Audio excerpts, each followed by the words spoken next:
ஜெயலலிதா தன் சுயசரிதையில் தனது வாழ்நாளில் சுதந்திரமாக தனக்கு பிடித்த விஷயம் எதையும் செய்ய முடிந்ததில்லை என்று குறிப்பிட்டிருப்பார். கான்வென்ட்டில் படித்துக் கொண்டிருந்த சமயம் படிப்பை முடிப்பதற்கு முன்னரே நடிக்கும் வாய்ப்பு வந்தது. நடிக்க பிடிக்காத போது அம்மாவின் வற்புறுத்தலால் நடிக்க வந்ததையும், அரசியல் பிடிக்காத போது எம்ஜிஆரின் வற்புறுத்தலால் அரசியலுக்கு வந்ததையும் அந்த சுயசரிதையில் ஜெயலலிதா குறிப்பிட்டிருக்கிறார். இப்படி அடுத்தவர் விருப்பத்திற்காக அடிமை பெண்ணாகவே வாழும் வாழ்க்கை குறித்து அதில் விசனப்பட்டிருப்பார். குமுதம் பத்திரிகையில் தொடராக வந்த அந்த ஜெயலலிதாவின் சுயசரிதை யாருடைய வற்புறுத்தலாலோ தெரியவில்லை, பாதியிலேயே நிறுத்தப்பட்டதாக ஞாபகம்.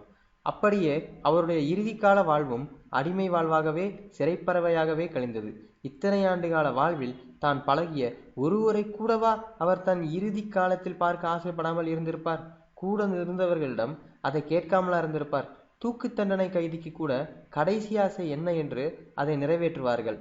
இங்கு அது கூட நடந்ததா என்பது சந்தேகமே.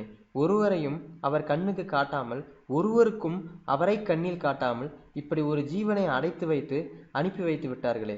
மரணத்தில் கூட கண்ணியத்தை காட்டாமல் எப்போது இறந்தார் என்பதில் கூட குளறுபடி செய்ய வேண்டிய சுயநல மனிதர்கள்தான் அவரை சுற்றிலும் இருந்திருக்கிறார்கள் போலும்.